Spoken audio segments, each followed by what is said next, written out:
साहिब बंदगी सतनाम।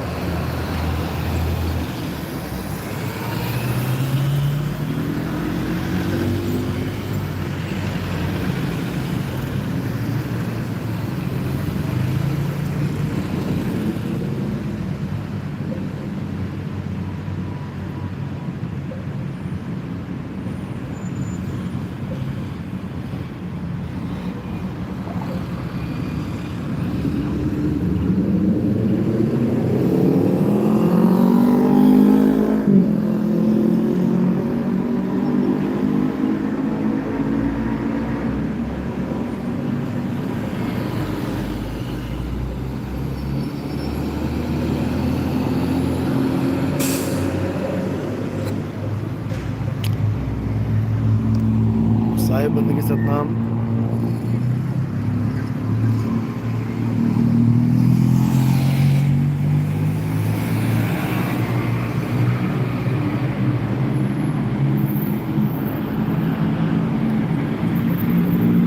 तो आज दोबारा लाइव होना पड़ रहा है। कुछ शंकाएं हैं लोगों की, उन शंकाओं का समाधान करना है।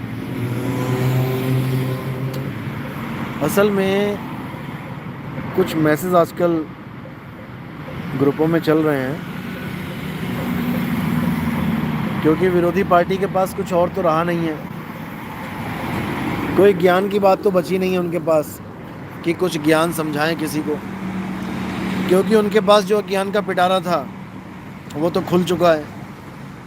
सारे भेद खुल चुके हैं,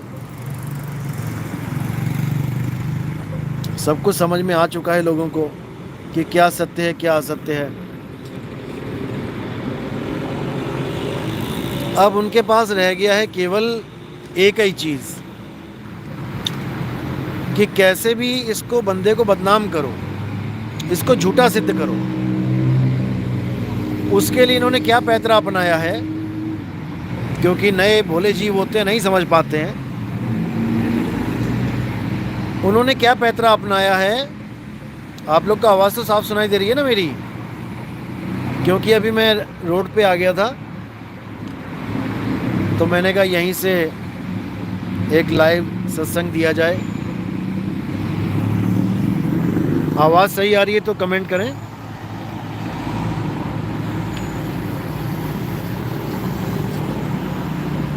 चलो, बहुत अच्छी बात है, आवाज़ भी सही आ रही है और वीडियो भी सही चल रही है।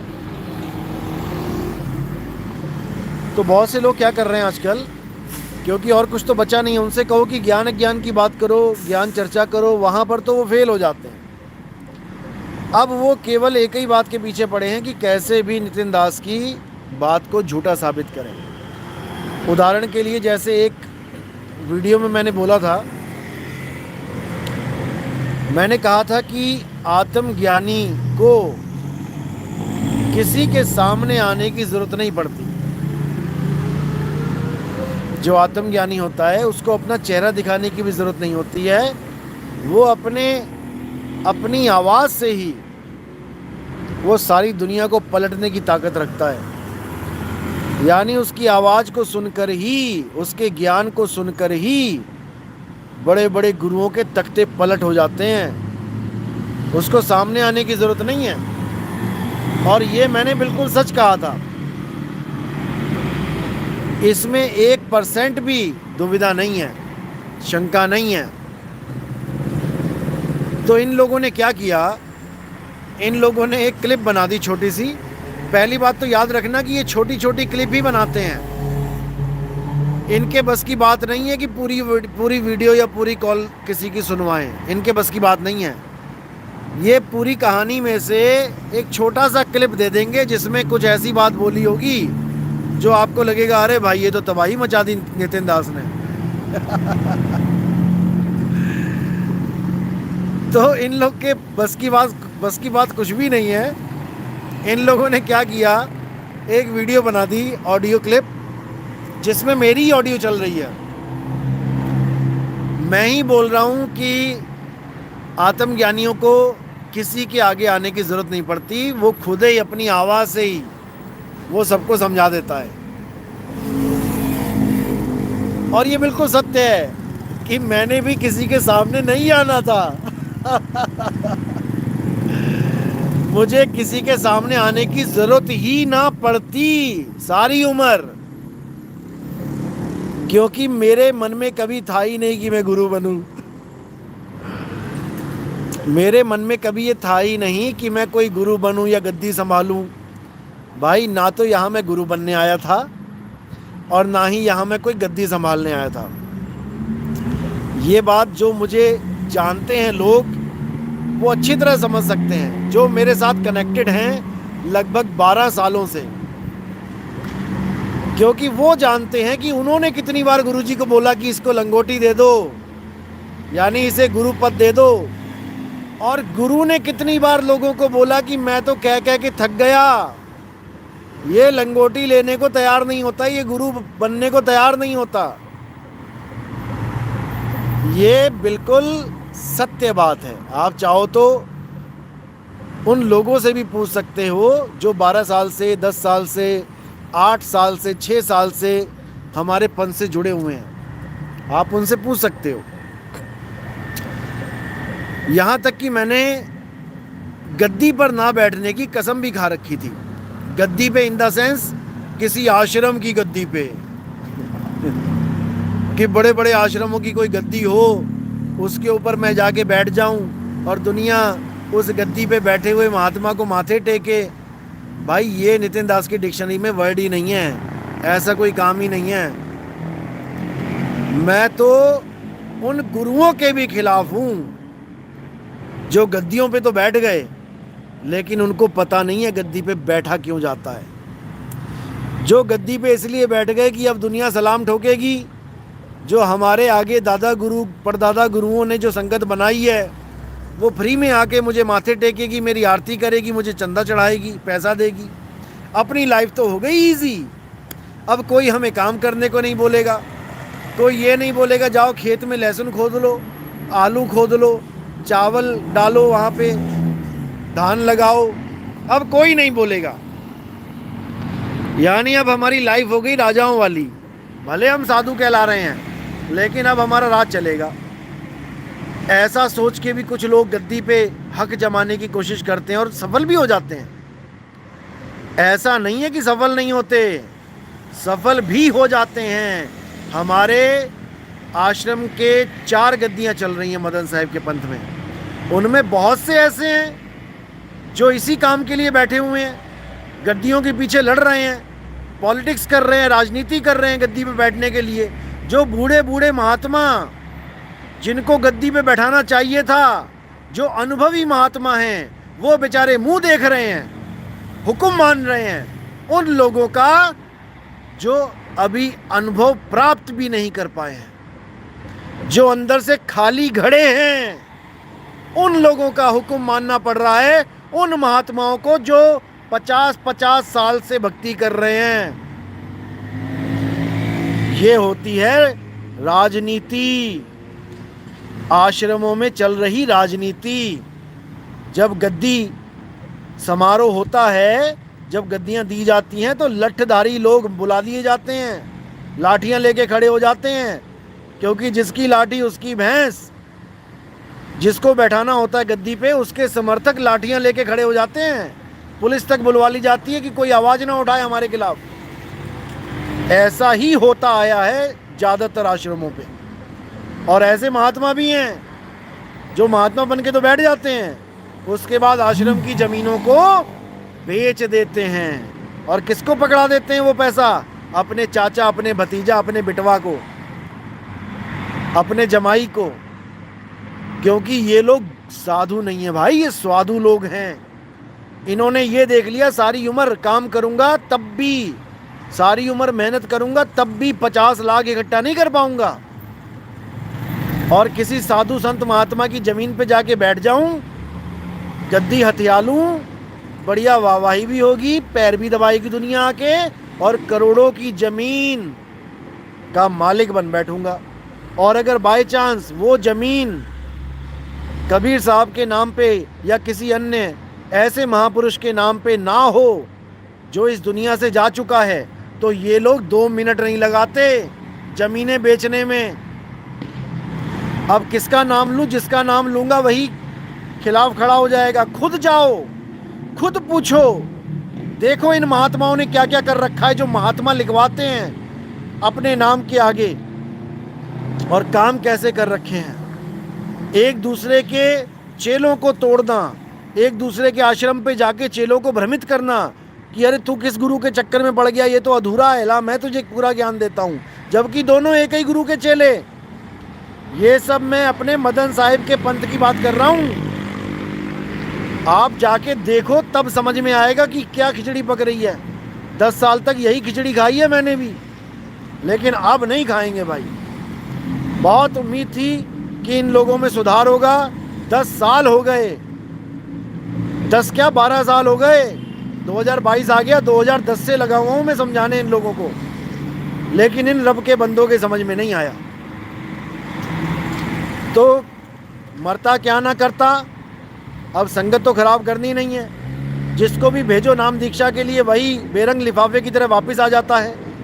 बोलता है पहले तुम अपने साधुओं को तो समझा लो, जर्दा इनसे नहीं छूटा, बीड़ी इनसे नहीं छूटी, गांजा ये पीते हैं, भांग ये खाते हैं, सब कुछ ये करते हैं, तो ऐसा नाम दिलवाओगे क्या हमें?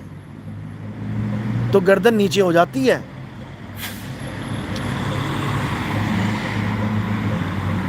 इतना भी नहीं इन लोग को समझ में आ रहा कि तुम दुनिया को कह रहे हो कि ये माया है, ये छोड़नी पड़ेगी। अरे तुम्हें भी तो छोड़नी पड़ेगी, तुम्हें नहीं छोड़नी पड़ेगी, तुम्हें भी छोड़नी पड़ेगी भाई।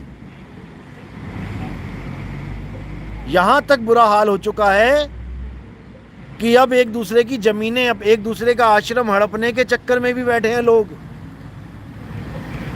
कोई देखता है कि महात्मा बुजुर्ग हो गया, उसको दिखाई नहीं दे रहा, कोई अंधा होने वाला है, अंधा हो गया बिल्कुल आंखों से, उसको आंखों से दिखाई नहीं दे रहा, तो उसके आश्रम पे जाके फर्जी एफिडेविट ले जाके, जिसमें हर बात फर्जी लिखी है, महात्मा का नाम लिखा है कि महात्मा उसमें बोल रहा है कि मैं अपनी इच्छा से पूरे होशो हवास में ये फैसला सुनाता हूँ, सारी संगत की सहमियत से, सहमति के द्वारा ये फैसला सुनाता हूँ कि मेरा आश्रम, जितना भी आश्रम, जितनी भी ज़मीन है, ये सब मैं फलाने के नाम कर रहा हूँ। बताओ। और महात्मा जी अपना नाम लिखवा के बैठे हैं वहाँ पे कि ये महात्मा मेरे नाम कर रहा है। अब उस महात्मा को पढ़ना भी नहीं आता, लिखना भी नहीं आता। अब क्या चालाकी कर रहे हैं? उसका अंगूठा लगवा रहे हैं। उसका अंगूठा लगवा के उसको कुछ और ही बता रहे हैं कि हम तुम्हारे नल लगवाना चाहते हैं आश्रम पे, उस नल का फॉर्म, ये नल का फॉर्म है और वहाँ पर तुम्हारा अंगूठा लगेगा, आप लगा दो, आपको जाने की ज़रूरत नहीं पड़ेगी। ऐसे धोखा देके उन साधुओं की आश्रमों पे भी इन लोगों की नज़र है जो गद्दियों पे बैठे हैं। अगर मैं खोलने पे आ जाऊं तो ऐसा खोल के रख दूं कि इनसे कभी समेटा ना जाए। लेकिन मैं फिर भी कहता हूं भाई, भक्ति करने आए हैं, भक्ति कर लो, छोड़ो इस माया की दौड़ को। ये माया की दौड़ ऐसे ही चलती रहेगी, तुम्हें भी भरमाती रहेगी और सारे संसार को भरमा रही है। तो इसलिए ढंग का कोई काम कर लो। आत्मज्ञानी का टैग लगाने से बात नहीं बनती, आत्मज्ञानी के लक्षण भी होने चाहिए। कीचड़ में रह के कीचड़ से न्यारा जो रहे, इस देही में रह के देह से न्यारा जो रहे, वो होता है आत्मज्ञानी। ये गद्दियों पे बैठ के आत्मज्ञानी नहीं हो जाता कोई। गद्दियों पे बैठा हुआ इंसान गद्दी से गिर भी जाता है, इतना याद रखना। हमारे आश्रम में सूर्यपति साहिब हुए हैं, उनके बाद कोई आश्रम की गद्दी पे उनका चेला क्यों नहीं बैठा? क्यों वहां पे गद्दी ही खत्म हो गई?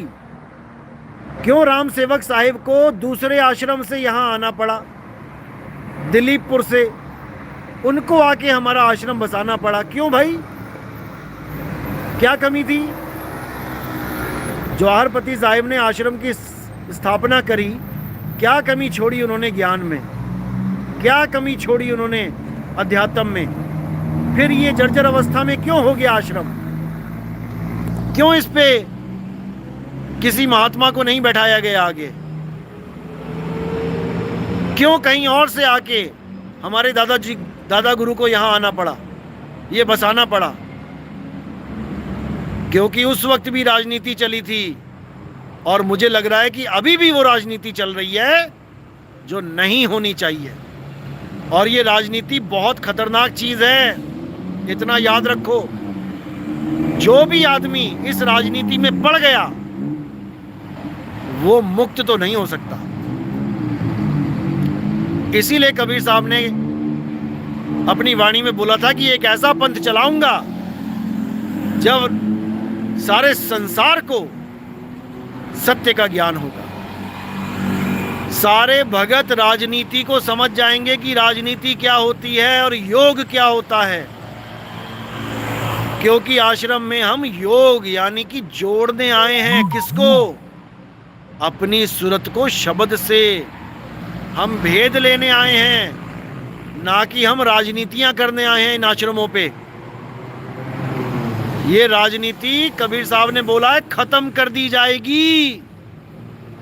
राजनीति खत्म होगी, योग चलेगा। अभी इसके ऊपर जब सत्संग करेंगे तो आपको हर चीज समझाएंगे कि राजनीति कैसी होती है, कितनी गंदी, कितना गंदा खेल है ये राजनीति, जो मेरे साथ भी खेला जा रहा है।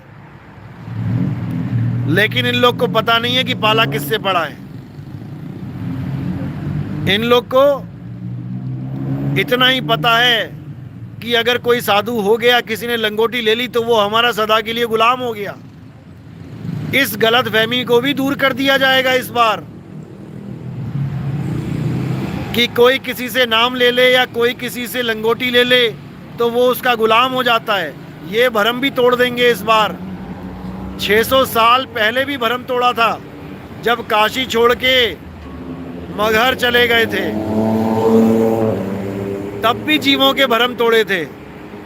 और दोबारा फिर वही मौका आया है, दोबारा फिर वही समय आया है जब ये सारे भरम तोड़ दिए जाएंगे। समय आने वाला है, सुधर जाओ राजनीतिज्ञों, आश्रम में राजनीति करने वालों, सुधर जाओ, नहीं तो सुधार दिए जाओगे।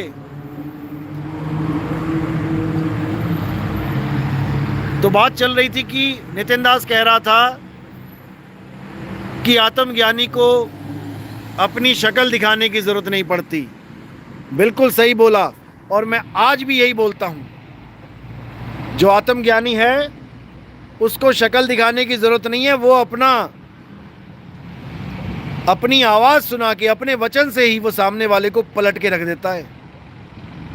लेकिन क्या मजबूरी हो गई जो मुझे शक्ल दिखानी पड़ रही है? अच्छी तरह समझना है, क्योंकि मेरे मन में कभी था ही नहीं कि मैं गुरु बनूं। 2010 से लेके 2020 तक मैंने लंगोटी नहीं ली। मैं पूरे मदन पंथ के सब संतों, महंतों, सब चेलों को ये चैलेंज करता हूं कि जितने भी लंगोटी लेके बैठे हैं आज तक, एक भी ये साबित करके दिखा दे कि उसने 10 साल तक लंगोटी लिए बिना गुरु की सेवा की हो, प्रचार की सेवा की हो, एक महंत का, एक गुरु का, एक साधु का रोल निभाया हो, लेकिन लंगोटी ना ली हो। कोई ऐसा एक भी साधु दिखा दो। अरे 6-6 महीने में ये लोग लंगोटियां लेके नामदान देते फिरते हैं गुरु बनने के लिए। 6 महीने भी नहीं टिकते। अभी हमारे आश्रम में कितनी भगदड़ मची हुई है लंगोटी के लिए, लंगोटी दे दो, लंगोटी दे दो। 1 महीना जो आश्रम में नहीं रहा, जो 1 महीना किसी प्रचार में नहीं रहा, प्रचार नहीं किया कहीं पे, 1 महीना जो कोई साधु के आचरण में नहीं रहा, वो भी लंगोटी मांग रहा है। लंगोटी का मतलब क्या है? नाम दीक्षा का अधिकारी हो जाना, नाम दीक्षा देने का अधिकारी हो जाना। ये हाल है। उससे भी बुरा हाल है जब ये लोग गद्दियां लेते हैं एक दूसरे से। जैसे कोई महात्मा है, कहीं पर एक्सपायर होने वाला है, अब उसका आश्रम खाली है या फिर उसका आश्रम बड़ा है, तो इनकी नज़र हो जाती है कि ये आश्रम हमें मिल जाए। तो ये लोग क्या करते हैं, अपने ही साधुओं को जो इनसे लंगोटी लेके बैठे हैं, उनसे अपनी लंगोटी कैंसिल करवा के उस महात्मा से लंगोटी दिलवा देते हैं जो मरने वाला है, जो शरीर त्यागने वाला है।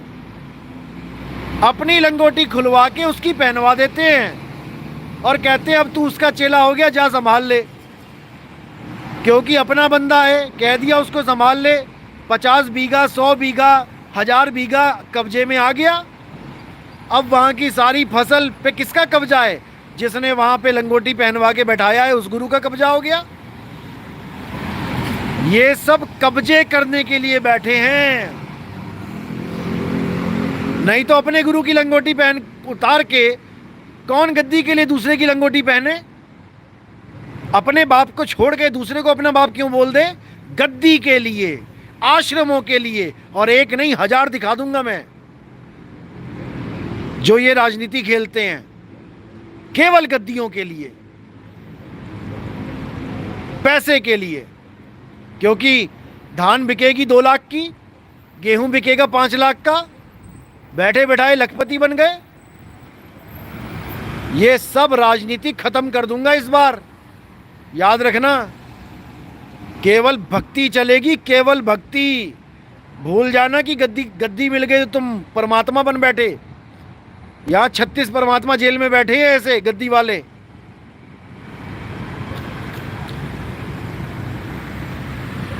तो बात चल रही थी कि नितिन दास ने शक्ल क्यों दिखाई। भाई मैं सारी उम्र शक्ल नहीं दिखाता। जब 10 साल तक मैंने हर भगत को अपने गुरु से जोड़ा है, 10 साल तक मैंने गुरु जी को गांव-गांव, शहर-शहर ले जाके उनसे लोगों को नाम दीक्षा दिलवाई है, तो मुझे क्या ज़रूरत है शक्ल दिखाने की? मैं यूट्यूब पे बोलता था, 1 साल तक मैंने शक्ल नहीं दिखाई यूट्यूब पे। लोग तरसते रह गए कि भैया अपनी फ़ोटो तो भेज दो। क्या ज़रूरत है भाई फ़ोटो की? आप गुरु के पास जाओ, नाम दीक्षा लो। नितिन दास अपना फ़र्ज निभा रहा है, नितिन दास सत्संग कर रहा है। तुम्हें केवल सत्संग चाहिए मुक्ति के लिए, तुम्हें फ़ोटो नहीं चाहिए। तुम्हें किसी फ़ोटो की ज़रूरत नहीं है मुक्ति के लिए। जो नितिन दास बोल रहा है उसको ध्यान से सुनो और गुरु जी के पास नाम लो जाके। इससे ज़्यादा तुम्हें कोई ज़रूरत नहीं है। और ये काम हो भी रहा था।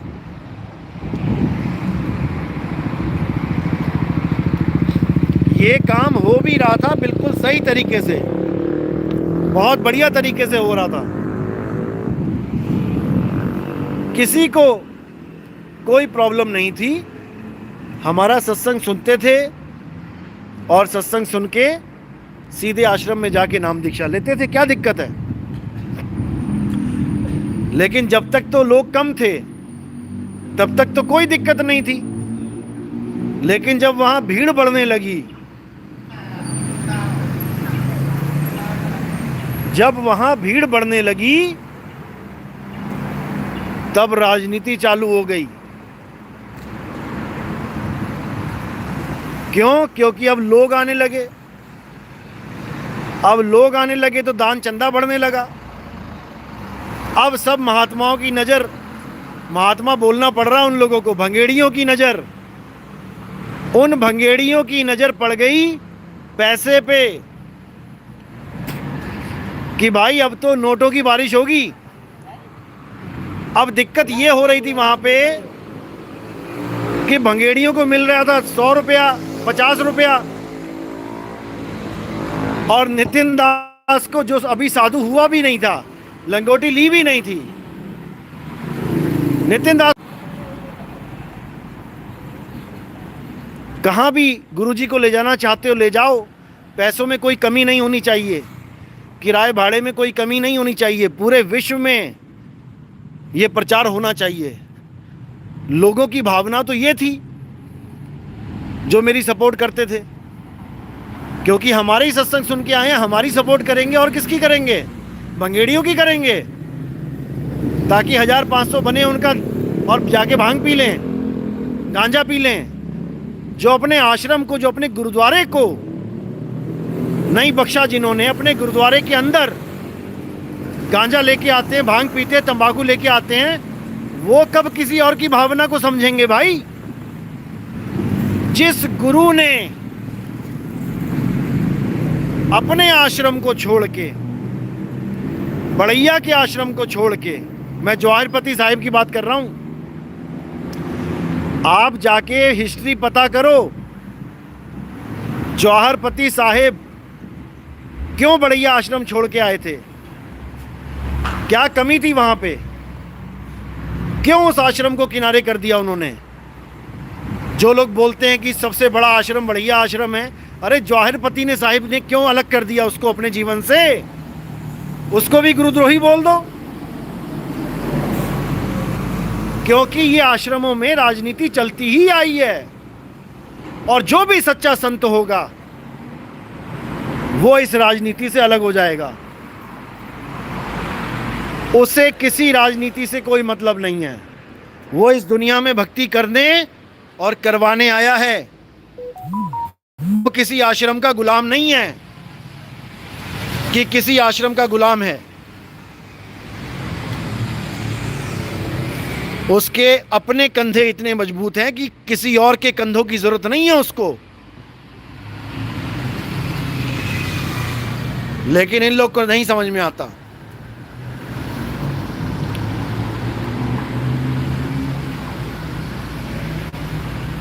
मुझे शक्ल दिखाने की जरूरत नहीं पड़ती, सारी उम्र मैं सेवा करता, प्रचार सेवा चल रही थी, लेकिन ऐसा माहौल बना दिया परमात्मा ने, क्योंकि वो भी जानता था कि अभी तो शुरुआत है, तो इनका दिमाग खराब हो गया, इन संतों का, गंजेड़ियों का, भंगेड़ियों का। अगर यहाँ पे करोड़ों रुपए की बरसात होने लग गई तो ये एक दूसरे का कत्ल तक कर देंगे, ये जहर तक खिला देंगे एक दूसरे को, मरने मारने पे उतारू हो जाएंगे। 10-10 रुपए के लिए मैंने झगड़ा करते देखा इन लोगों को। जब दिल्ली में पहली बार सत्संग हुआ और अच्छी खासी जनता आई, यूट्यूब पे पड़ा भी है वो सत्संग, जब दिल्ली में सत्संग हुआ तो हमारे आश्रम के 3 महात्मा वहां आए। एक तो हमारे गुरुजी, एक उनके साथ बाल मुकुंद साहिब, और एक गंजेड़ी आया हुआ था। जब वहां पर सेवा बंदगी हुई, जब वहां पर भक्तों ने अपना योगदान दिया, गुरु के चरणों में भी दिया, बाल मुकुंद साहिब थे साथ में, उनको भी दिया, और मेरी मेहनत पे भी मुझे भी योगदान दिया। गुरु जी को जो योगदान मिला, जब वो गिना गया, पैसे की बात कर रहा हूं मैं, क्योंकि हमारे यहाँ साधु महात्मा को जितना भी पैसा दान में मिलता है उसको वो लोग वहीं गिनवा लेते हैं, या किसी भगत के घर जाते हैं तो वहां पे ढेरी लगा देते हैं कि भाई इसको सही से नोट को ठीक करके हमें दे दो। तो जब वो पैसे गिने गए तो गुरुजी को 20,000 रुपए बने चंदा में, दान में, और बाल मुकुंद जी को बने 10,000, और मुझे योगदान मिला 50,000 का। 50,000 पहला सत्संग था दिल्ली में। आप यकीन नहीं करोगे, हमारे 2-3 दिन के बाद आश्रम पहुंचने से पहले पहले मुझे गुरुद्रोही घोषित कर दिया गया कि ये तो गुरुजी से भी ज्यादा पैसे बना के बैठ गया है, ये गुरुद्रोही है।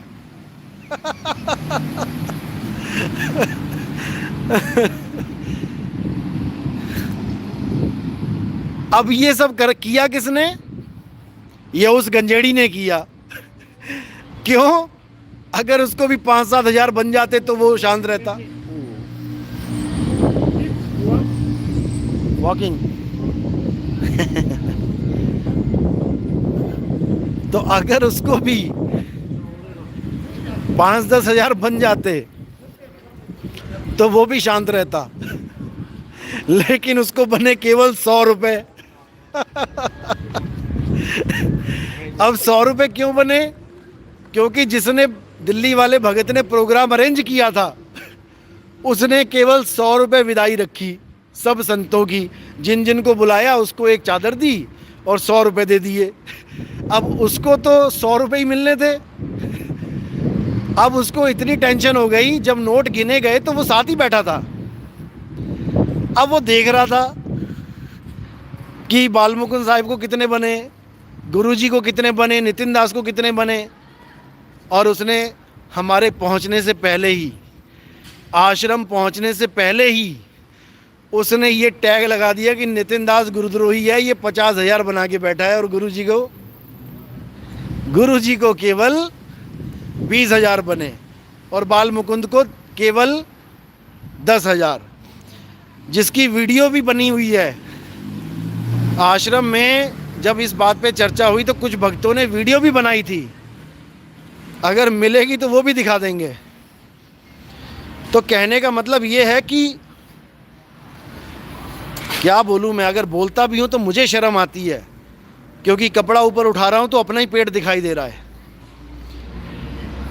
ऐसा हाल है इन लोगों का। और ये दूसरों को सिखाते हैं, दूसरों को सिखाते हैं कि भक्ति क्या होती है, और खुद को ABCD नहीं पता भक्ति की। आज 3-4 साल हो गए मेरा विरोध करते हुए। क्यों कर रहे हैं? पहले नहीं किया, क्यों कर रहे हैं? इसके पीछे लॉजिक क्या है? सबको पता है कि ये सब फालतू बातें हैं। जितनी भी हमने YouTube पे चला रखी है नितिन दास के खिलाफ, सब फालतू बातें हैं। छोटी छोटी कटिंग, 1-1 मिनट, आधे मिनट की कटिंग, 20-20 सेकंड की कटिंग दिखा रहे हैं तुम्हें। अरे पूरी पिक्चर दिखाओ ना, पूरी पिक्चर दिखाओ। तुम दिखा ही नहीं सकते, तुम्हारी अपनी दुकानें बंद हो जाएंगी, क्योंकि जिन कटिंग को तुम दिखा रहे हो उसमें बहुत कुछ बोला हुआ है, बहुत सच्चाई बोल रखी है मैंने। लेकिन वो सच्चाई दिखा दोगे तुम्हारी पैंट गीली हो जाएगी। तुम नहीं दिखा सकते। तुम केवल उतना ही पार्ट दिखाओगे जितने में तुम्हारा काम बनता है। लेकिन जनता बहुत जागरूक है भाई, जनता बहुत होशियार है। अब तुम्हारी दाल नहीं गलेगी। तुम सोच रहे हो कि वही पुराने समय चल रहे हैं कि गुरुजी होगी। गुरु हमेशा हमारे लिए आदरणीय है, इसमें कोई शक नहीं है। लेकिन चेलों की भी और गुरु की भी अपनी अपनी मर्यादा होती है। जो गुरु मर्यादा को भंग कर देता है वो कहाँ जाता है सबको पता है। और जो ये चमचे बने बैठे हैं बीच में राजनीतिज्ञ, यही चमचे पतीले को खाली कर देते हैं। चीनी से भरा पतीला 2 चम्मच मिलके 10 मिनट में खाली कर देते हैं। इसलिए चमचों से दूर रहना चाहिए।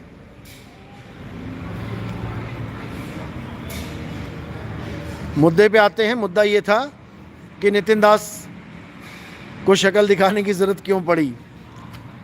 तो भाई नितिन दास की शक्ल ही ऐसी है जिसको देखे बिना भूत भागेगा नहीं। क्योंकि लोग भूतों से बहुत परेशान हैं, और जब नितिन दास की शक्ल देख लेते सारे भूत भाग जाते हैं। तो मुझे शक्ल दिखाने की जरूरत भाई इसलिए पड़ी क्योंकि आश्रम में इन गंजेड़ियों ने तबाही मचा दी थी। हार के मुझे लंगोटी लेनी पड़ी, नहीं तो मेरा कोई प्लान नहीं था लंगोटी लेने का। जब मैंने 10 साल लंगोटी नहीं ली तो आगे 20 साल और बिता देता, मुझे क्या फर्क पड़ता भाई। बिना लंगोटी लिए मुझे लोग सपोर्ट कर रहे हैं, बिना लंगोटी लिए मुझे सेवा में बंदगी भेज रहे हैं प्रचार के लिए। तो मुझे किसी लंगोटी की जरूरत नहीं थी। ये गलत फहमी है लोगों की कि नितिन दास लंगोटी के लिए आश्रम में आया था, क्योंकि ये भी बहुत चल रहा है आजकल कि पहले ये राधा स्वामी में था, राधा स्वामी में इसको मौका नहीं मिला गुरु बनने का। अरे भैया, राधा स्वामी में कोई गुरु बनने नहीं जाता। राधा स्वामी बाबा को मिलने का मतलब है कि 3 साल वेट करो, 3 साल वेट करो तो जाके गुरु से बात कर सकते हैं। इतनी लंबी अपॉइंटमेंट है वहाँ पे, गुरु कौन बनने जाता वहाँ पे। महामूर्ख लोग हैं ये लोग। फिर कहते गुरु बनने के चक्कर में राधा स्वामी के पास तो इसको जगह मिली नहीं तो ये बैराग साहिब के पास आ गया। अरे भाई, अकेले बैराग साहिब थोड़ी नहीं है इस दुनिया में गुरु जो आगे गुरु बनाते हैं। हजारों गुरु हैं, किसी के पास चले जाओ जहाँ गुरु बनना है तुमने। और यहाँ तो ऐसे गुरु बने बैठे हैं जिनका अपना कोई गुरु नहीं है। केवल गुरु ही बनना हो तो कोई भी यूट्यूब से ज्ञान उठा के प्रचार करना शुरू कर दे। 36 गुरु बन बैठे हैं बिना गुरु वाले, जो खुद नाम दीक्षा दे रहे हैं और उनको अपना गुरु का आता पता नहीं है, अपने बाप का पता नहीं है, दूसरों का बाप बनने चले हैं लोग। अपना डीएनए पता नहीं है कहाँ है। तो ये सब भरमजाल है भाई, निकलो इससे। मुद्दा ये है कि हमने परमात्मा को पाना है, उसके लिए गुरु बनाना है। परमात्मा को पाने के लिए गुरु बनाना है, ना कि गुरु को परमात्मा बोल देना है। फिर परमात्मा को क्या पाना जब गुरु को ही परमात्मा बोल दिया तो। भाई, कबीर साहब की वाणियों में गुरु, देही गुरु को नहीं बोला गया है। देही गुरु को तो एक मार्गदर्शक बोला गया है कि देही गुरु तुम्हारा मार्गदर्शन करेगा, इससे ज्यादा कुछ नहीं। लेकिन नहीं समझ में आ रहा, दिक्कत ये है। देही गुरु को बोला गया है कि भाई ये तुम्हारा मार्गदर्शन करेगा, किसको पाने के लिए? शब्द गुरु को पाने के लिए। देही गुरु करने के बाद भी अगर तुम्हें शब्द गुरु नहीं मिला तो भूल जाना कि तुम्हें देही गुरु पार कर देगा। अगर देही गुरु पार कर सकता होता तो अब तक तो सारे गुरु पार कर देते। फिर परमात्मा परमात्मा करने की क्या जरूरत है? कोई जरूरत नहीं थी।